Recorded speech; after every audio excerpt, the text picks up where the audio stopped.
मैंने, मेरी पार्टी लोक जनशक्ति पार्टी रामविलास ने उठाने का काम किया था।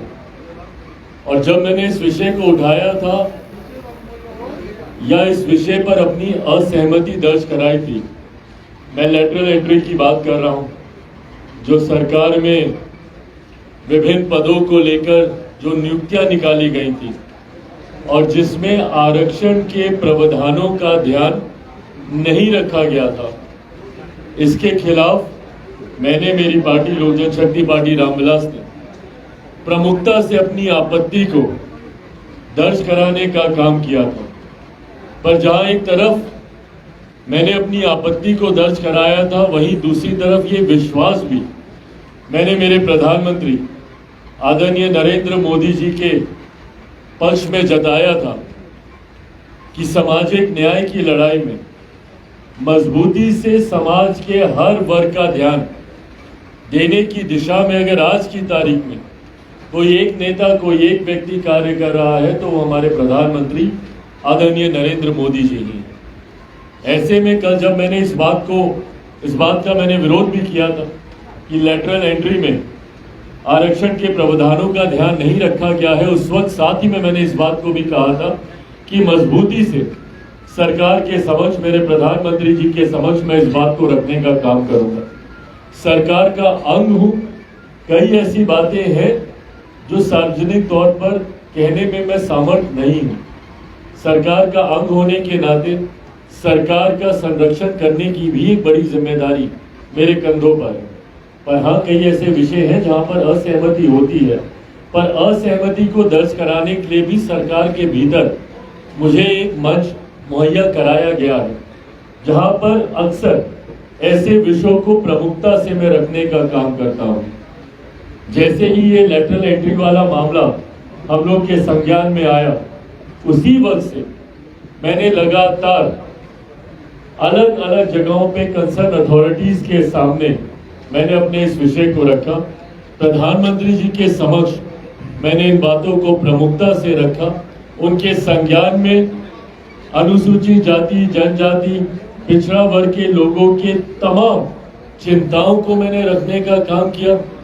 लगभग पिछले 1.5-2 दिन से लगातार मैं खुद प्रधानमंत्री जी के और प्रधानमंत्री जी का कार्यालय मेरे संपर्क में रहा।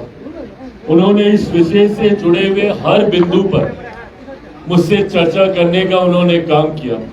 समय समय पर जो दस्तावेज भी उनको मुहैया कराने की जरूरत पड़ी, पिछले 1.5-2 दिन में मैंने उनको तैयार कर प्रधानमंत्री कार्यालय पीएमओ में भी मैंने भेजने का काम किया, इस विश्वास के साथ कि प्रधानमंत्री जी जब इस विषय की गंभीरता को समझेंगे और वो समझेंगे निजी क्षेत्र में आरक्षण की व्यवस्था नहीं है, ऐसे में सरकारी क्षेत्र में कोई भी नियुक्ति होती, किसी भी तरीके की नियुक्ति होती हो, ऐसे में सरकार को आरक्षण के नियमों का पालन करना चाहिए।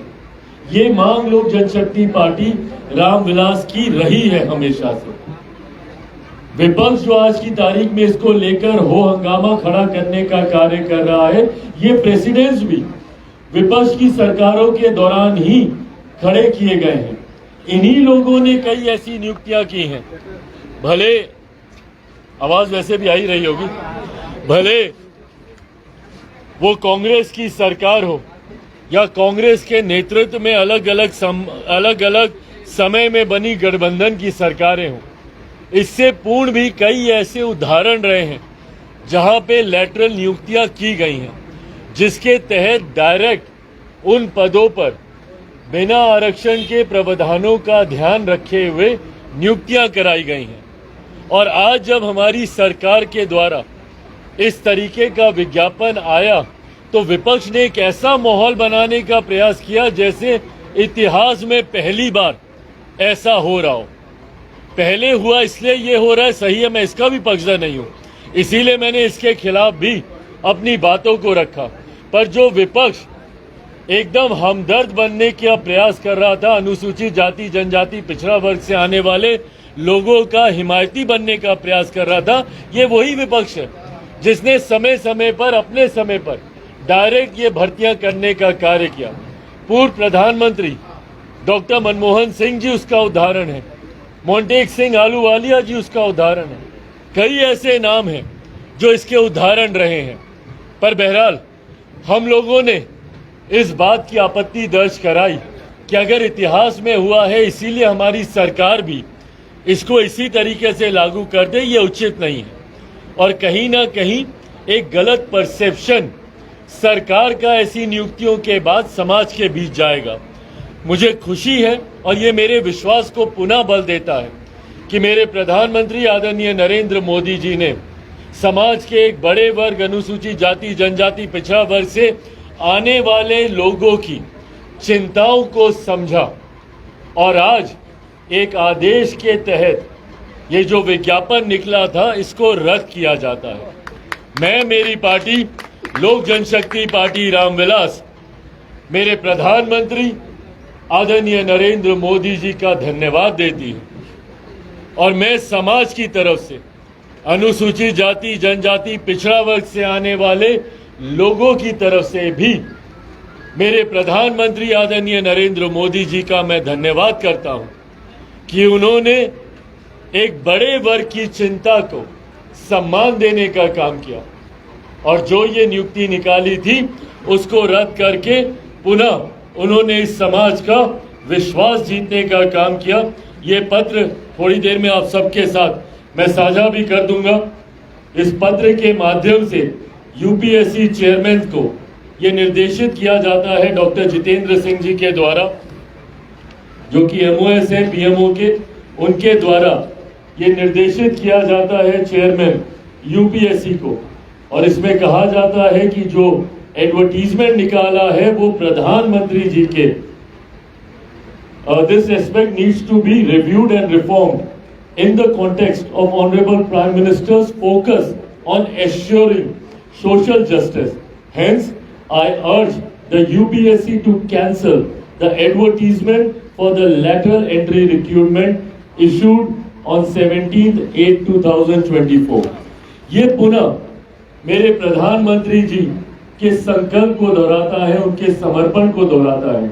सामाजिक न्याय में जब मैं उनके ऊपर विश्वास कर आगे बढ़ने का काम करता हूं, उन्होंने इस विश्वास को पुनः दोहराने का काम किया, इसको मजबूती से स्थापित करने का काम किया और सरकार ने इस एडवर्टीजमेंट को, इस नियुक्ति को विड्रॉ कर इसको रद्द कर पुनः ये साबित किया है कि मेरी सरकार, मेरे प्रधानमंत्री आदरणीय नरेंद्र मोदी जी पूरी तरीके से समाज के गरीब वंचित शोषित वर्ग के लिए पूरी तरीके से समर्पित है।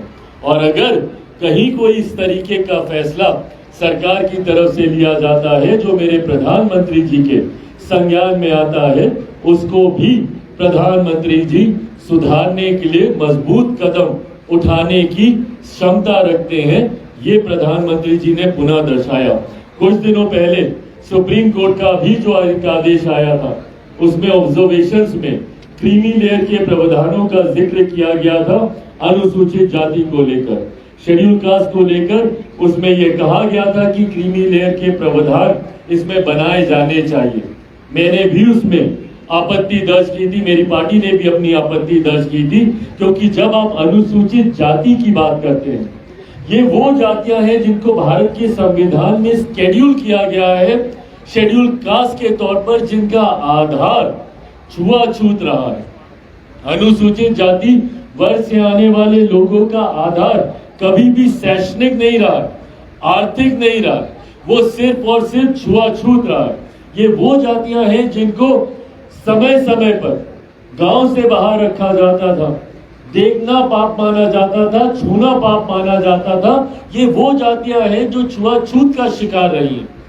ऐसे में इन जातियों में क्रीमी लेयर के प्रावधानों की संभावना ही नहीं है, क्योंकि आज की तारीख में भी उदाहरण हम लोग के सामने है कि एक दलित युवक को घोड़ी पे चढ़ने से रोका जाता है, एक दलित परिवार को मंदिर में प्रवेश करने से रोका जाता है।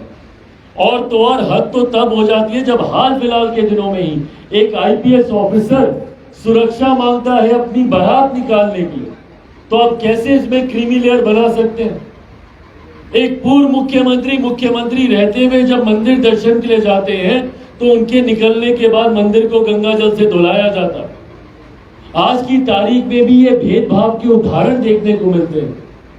तो कैसे इसमें क्रीमी लेयर का प्रावधान हो सकता है? और इस बात को भी मैंने प्रमुखता से कैबिनेट मीटिंग में रखने का काम किया और मुझे खुशी है कि प्रधानमंत्री जी ने भी तुरंत उसी कैबिनेट मीटिंग के बाद क्रीमी लेयर की जो संभावनाएं माननीय न्यायालय के द्वारा जताई गई थी उस पर सरकार की तरफ से अपना रुख स्पष्ट करने का काम किया।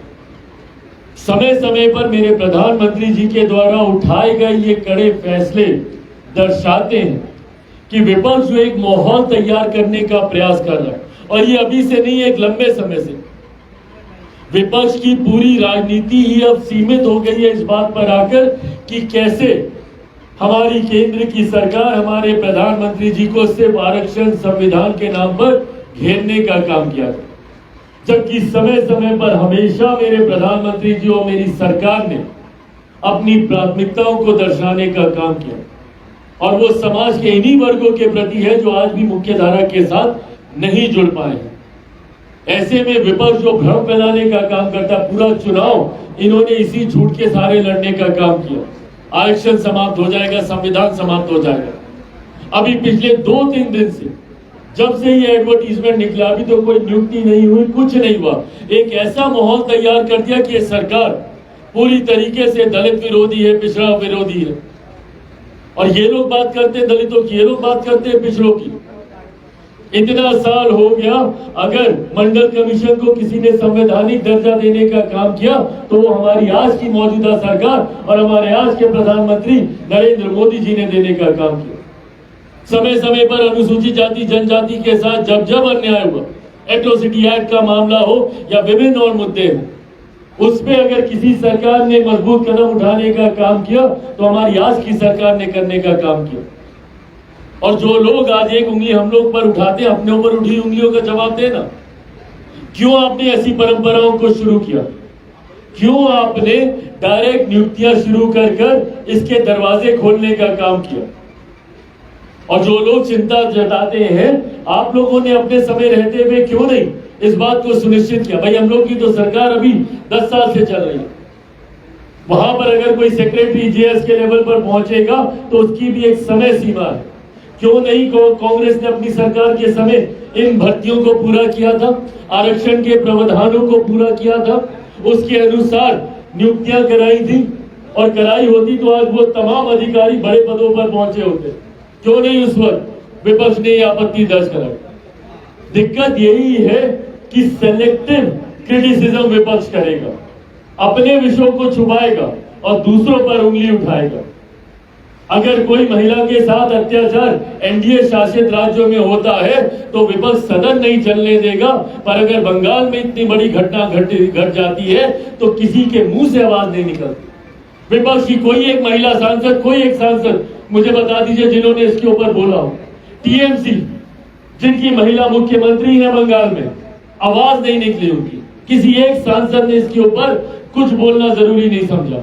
और बाकी राज्यों में घटी घटनाओं के ऊपर ये लोग सदन नहीं चलने देते। मैं खुद मानता हूं घटना किसी भी राज्य की हो, किसी भी सरकार की हो, उसकी कड़ी से कड़ी निंदा की जानी चाहिए और उन सरकारों को कटघरे में खड़ा किया जाना चाहिए।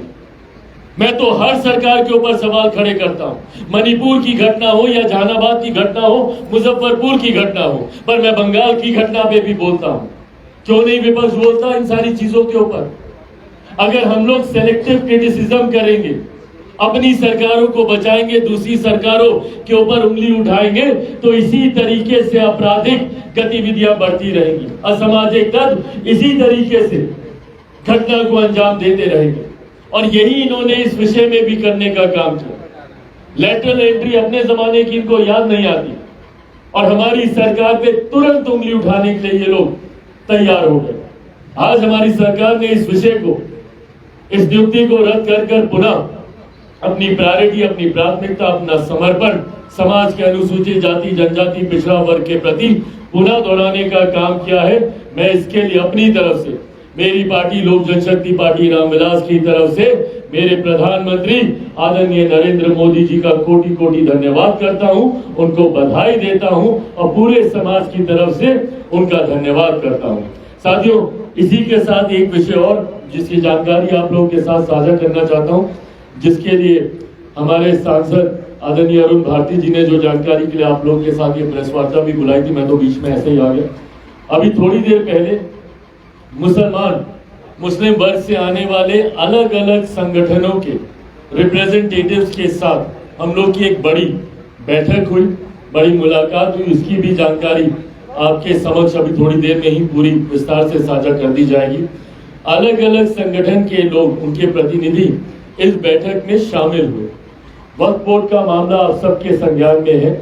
इसके संशोधन को लेकर एक विधेयक कुछ दिनों पहले भारत की संसद में आया था और उस वक्त भी मैंने, मेरी पार्टी लोक जनशक्ति पार्टी रामविलास ने प्रमुखता से सरकार के समक्ष ये सुझाव रखा था कि इसको लेकर मुसलमान समाज में किसी तरीके की कोई गलत भावना ना जाए। विपक्ष जो तुरंत हिंदू मुस्लिम करने का प्रयास करता है कि अरे देखिए मुसलमानों को प्रताड़ित करने के लिए, उनको तंग करने के लिए फिर ये बिल ले आए, ऐसी कोई धारणा समाज के किसी वर्ग में नहीं जाए, इसके लिए एक कमेटी का गठन कर दिया जाए और इस बिल को उस कमेटी को रेफर कर दिया जाए ताकि वहां पे तमाम स्टेक होल्डर्स को अपनी बातें रखने का मौका मिलेगा। ऐसे में मुझे खुशी है, कैबिनेट में भी मैंने इस विषय को रखा था, ऐसे में मुझे खुशी है कि सदन में इस बिल को इंट्रोड्यूस करने के बाद तुरंत एक जेपीसी का गठन किया गया, ज्वाइंट पार्लियामेंट्री कमेटी को गठित करते ही तुरंत इस बिल को उस कमेटी में रेफर किया गया।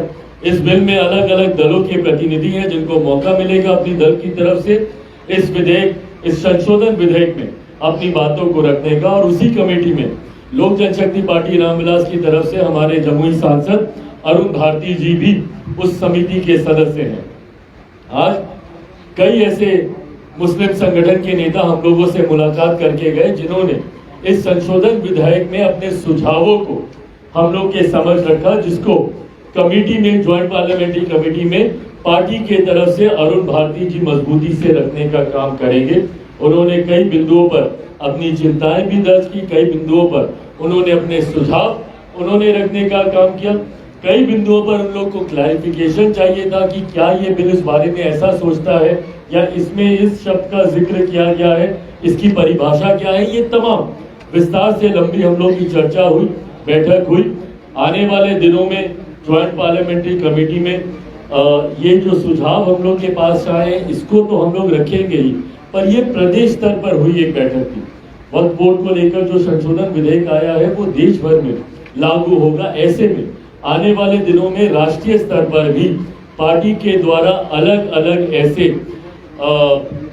ऐसी बैठकें आयोजित की जाएंगी जहां पर अलग अलग मुस्लिम संगठनों के नेता, उनके रिप्रेजेंटेटिव, उनके प्रतिनिधि आकर अपने अपने सुझाव पार्टी के समक्ष रख सकते हैं ताकि उनकी बातों को ज्वाइंट पार्लियामेंट्री कमेटी में मजबूती से रखा जाए। सरकार की भी सोच सुधार को लेकर है और समाज के इस वर्ग की सोच, मुसलमान वर्ग की भी सोच इसकी बेहतरी को लेकर ही। ऐसे में सरकार की सोच और मुसलमान वर्ग दोनों एक साथ मिलकर कैसे आगे चल सके उसका माध्यम लोक जनशक्ति पार्टी रामविलास बनने का कार्य करेगी। हम लोगों के माध्यम से अगर उनकी कोई चिंताएं हैं, उनकी कोई परेशानियां हैं या उनका कोई आक्रोश भी है, उसको भी सरकार के समक्ष रखने का माध्यम लोक जनशक्ति पार्टी रामविलास आने वाले दिनों में भी करेगी। इसको लेकर आज हम लोगों ने एक बड़ी बैठक रखी है, उसमें कई सुझाव आए हैं। उन सुझाव को भी अगली जेपीसी की बैठक कौन सी तारीख को, 22 अगस्त को पहली बैठक ज्वाइंट पार्लियामेंट्री कमेटी की इस विधेयक, संशोधन विधेयक को लेकर होगी, जहां पे इन तमाम सुझावों को मद्देनजर रखते हुए वहां पर पार्टी की तरफ से भी हम लोग अपना पक्ष रखने का काम करेंगे। अंत में बस इतना ही कहूंगा कि समाज का कोई भी वर्ग हो, अनुसूचित जाति हो, अनुसूचित जनजाति हो, पिछड़ा वर्ग हो, अति पिछड़ा वर्ग हो, मुसलमान वर्ग हो, अल्पसंख्यक समाज से आने वाले किसी भी धर्म के लोग हो, मेरी सरकार और मेरे प्रधानमंत्री आदरणीय नरेंद्र मोदी जी जब सबका साथ, सबके विकास, सबके विश्वास की बात करते हैं, तो सही मायनों वो सबके सुझावों को साथ लेकर आगे बढ़ने का काम करते हैं। और ये तमाम फैसले जो लिए जा रहे हैं, जेपीसी की बात हो या आज उस नियुक्ति को रद्द करने की बात हो, मेरे प्रधानमंत्री जी ने इस बात को पुनः साबित किया है, इस बात को पुनः प्रमाणित किया है कि जब हम सबका साथ सबके विकास की बात करते हैं तो सही मायनों में देश का हर एक व्यक्ति 140 करोड़ जनसंख्या को साथ लेकर चलने का कार्य मेरी सरकार कर रही है। और इसके लिए मैं मेरे प्रधानमंत्री आदरणीय नरेंद्र मोदी जी का पुनः धन्यवाद देता हूँ। अब कोई और सवाल?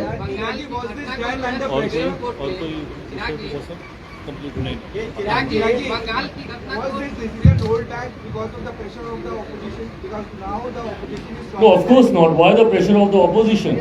I mean, this was something which was well communicated to my Prime Minister. And as I told you that my Prime Minister and the PMO was in direct communication with all the ally partners and with all the stakeholders concerning this, whosoever was having an issue with it. I myself, since past 2 days, I was directly in touch with the Prime Minister's office. Regularly, I was communicating with him. I have given n number of notes in writing to the Prime Minister office concerning every concerns, from this community. So yes, I mean, after understanding the whole matter, this was the decision that was taken for the people of this community, SC, ST, OBCs.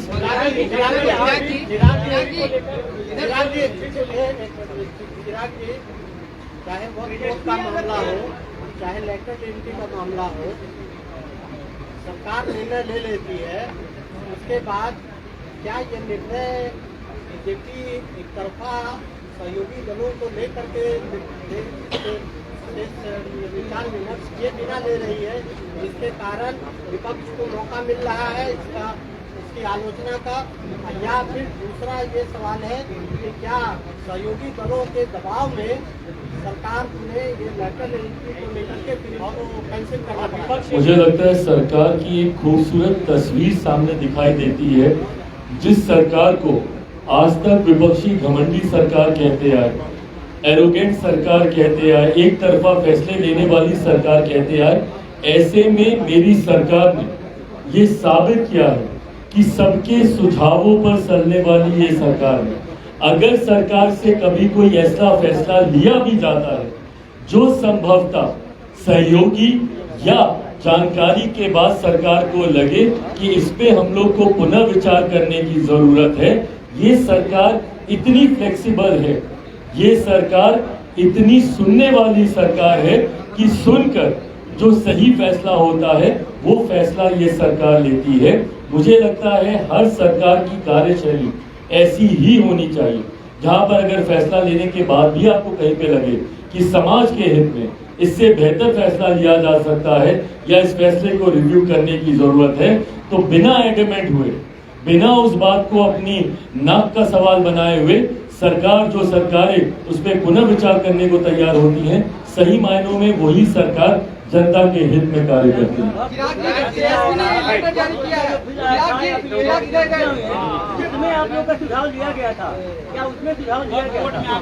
Waqf board का जब ये आया था उस वक्त मेरी party ने प्रमुखता से इस बिल को टेबल करने से पहले ही इस बात का सुझाव सरकार के समक्ष रख दिया था कि इसको कमेटी में भेजा जाएगा, तो हम लोग को इसमें कोई आपत्ति नहीं है, क्योंकि उस वक्त जो हमारी चर्चा भी हुई थी तमाम स्टेक होल्डर से, सबकी मंशा यही थी कि इसको कमेटी में भेजना चाहिए ताकि इसको बेहतर, मजबूत और सशक्त बनाने के लिए तमाम सुझावों का आदान प्रदान हो। ये बात सरकार को टेबल करने से पहले ही कम्युनिकेट कर दी गई थी।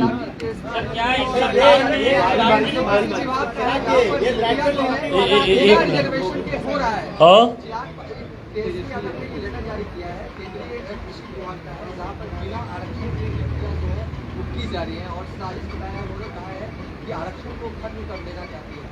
देखिए विपक्ष सिर्फ अब ये मुद्दे उठाता रहेगा। ये वही विपक्ष है ना, जैसा मैंने कहा कि इसके दरवाजे किसने खोले।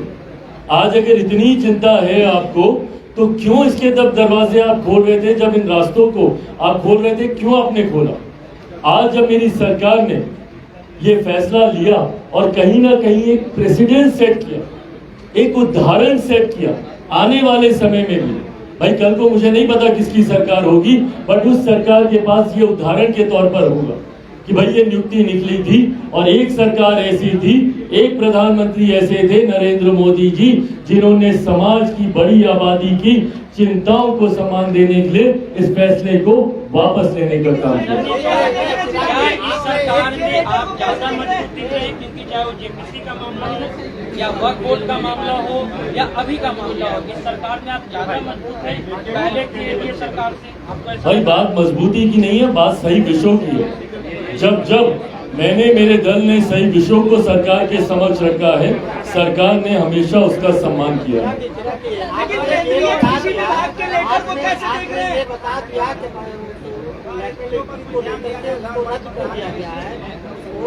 प्रधानमंत्री जी से आपकी बातचीत हुई, तो क्या आगे आरक्षण के जो नियम है या जो आरक्षण का प्रावधान है उसका पालन करते हुए ये निकाली जाएगी फिर वैकेंसी? देखिए, आने वाले दिनों में सरकार का क्या फैसला होगा वो चर्चा के बाद ही मैं आप लोगों के समक्ष रख सकता हूँ। केंद्रीय मंत्री के तौर पर मैं कोई ऐसी बात नहीं बोलूंगा जिसकी जानकारी फिलहाल नहीं होगी। आधे एक घंटे पहले ही इसको रद्द करने का फैसला हमारी सरकार के द्वारा लिया गया है। अब इस पर पुनः चर्चा होगी और पुनः चर्चा के बाद जो फैसला लिया जाएगा वो आप लोगों के साथ साझा किया जाएगा। और मैं एक बात को मैं स्पष्ट कर दूं, मेरी पार्टी पूरी तरीके से इस बात को लेकर समर्पित है कि केंद्र सरकार या किसी भी सरकार के द्वारा कोई भी नियुक्ति निकलती है उसमें आरक्षण के प्रावधानों का इम्प्लाई करना ही होगा, कोई ऑप्शन नहीं है। जैसा मैंने कहा कि एक सरकारी क्षेत्र ही है जहां पे इसके प्रावधानों को आप लागू कर सकते हैं। अगर यहाँ पे भी लागू नहीं किया जाएगा तो ये बहुत बड़ी चिंता का विषय होगा। तो ऐसे कोई भी सरकारी नौकरी इसमें निकले उसमें इसको इम्प्लीमेंट किया जाना चाहिए। नहीं किया जाता है तो मेरी आपत्ति रहेगी ही रहेगी।